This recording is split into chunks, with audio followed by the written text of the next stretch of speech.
Ang bata sa paanan ng kama. Mula kay Carlos Santos. Kuya Ken, hi po. Gusto ko lang po sana i-share yung experience ko. Kasi hanggang ngayon, hindi pa rin ako mapalagay. Ilang gabi na akong puyat at takot matulog. Hindi ko alam kung anong iisipin ko. Pero sobrang totoo po nang nangyari at kailangan ko lang ilabas to para naman gumaan ang loob ko. Sana po, mapansin niyo ang kwento ko. Nakatira po ako sa isang lumang apartment dito sa probinsya. Maliit lang po yung kwarto ko. Sapat lang para sa isang kama at lumang cabinet. Medyo madilim po yung lugar kahit tanghaling tapat. Pero dahil mura lang ang upa, tinuloy ko na rin. Sanay naman po ako na mag-isa lang sa kwarto, kaya wala akong kinatatakutan dati. Akala ko. Nagsimula po ang lahat mga isang linggo matapos akong lumipat. Isang gabi, mga 2:00 na po ng madaling araw. Gising pa po ako nun, nagsa-cellphone lang, habang nakahiga bago matulog. Tahimik po ang paligid, walang kahit anong tunog ng kuliglig. Bigla ko pong naramdaman na parang may gumagalaw sa paanan ng kama ko. Akala ko po pusa o hangin lang, kaya hindi ko muna pinansin. Pero tumagal po, naramdaman ko na may umupo.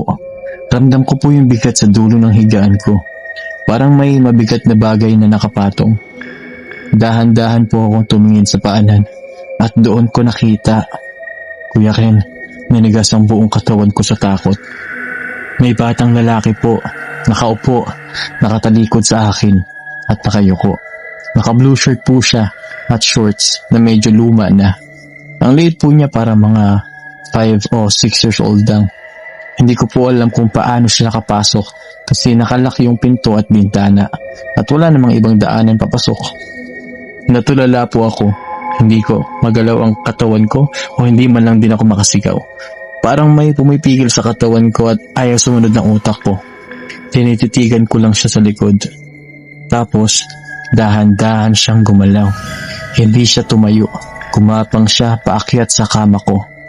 Padapa-dapa, papalapit sa mukha ko. Kuya Ken, nung malapit na siya, dahan-dahan siyang lumingon sa akin. Wala po siyang mata. Puro butas lang at tuguan yung lugar kung saan dapat ang mata niya. Tapos kumiti siya.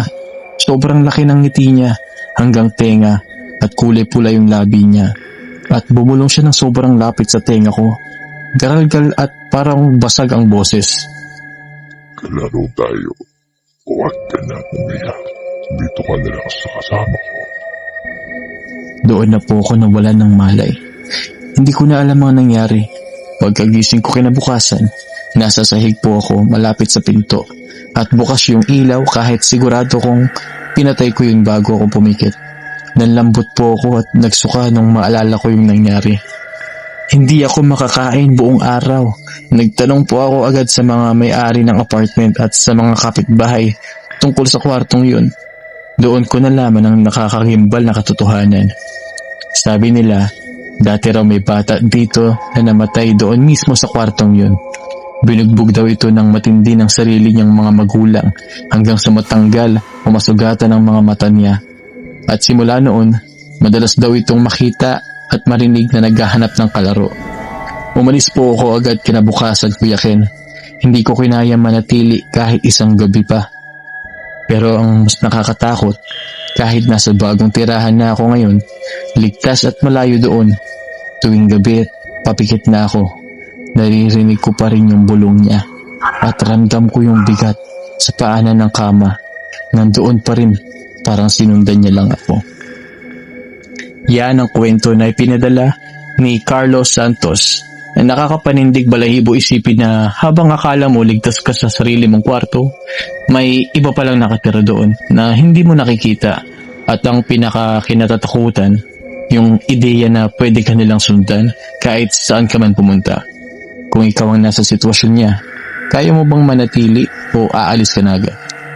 Kung meron kayong sariling karanasan, kwento, o misteryosong pangyayari na gustong ibahagi, i-message nyo lang ako dito. Baka ikaw naman ang susunod na ma-feature. Ako si Kuya Ken at hanggang sa muli.